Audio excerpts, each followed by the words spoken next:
পরিষ্কার পরিচ্ছন্ন জামা কাপড় পরলে জীবাণু না ঢোকে, সেই জন্য। শরীর অসুস্থ করবে, হ্যাঁ এই জন্য আমার বেটু কাপড় কাচ্ছে। এই প্যান্টগুলোকে কেচে দাও। এইগুলো গামছা টামছাগুলো কেচে দাও।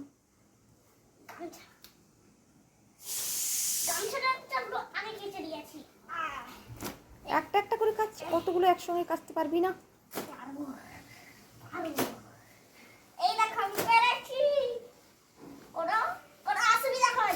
হচ্ছে না?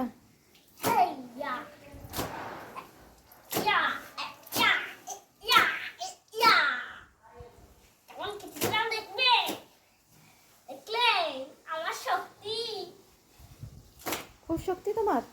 হ্যাঁ, আমার শক্তি যাচ্ছ। তুমি কি খেয়ে শক্তি বাড়িয়েছো? আমি আমি মেদিনীপুরে গিয়া মুড়ি আর চকলেট মিশিয়ে খেয়েছি, তাই আমার এত শক্তি। তাই? হ্যাঁ ওই জন্য সবগুলো একসঙ্গে কাচতে পেরে যাচ্ছ? হ্যাঁ।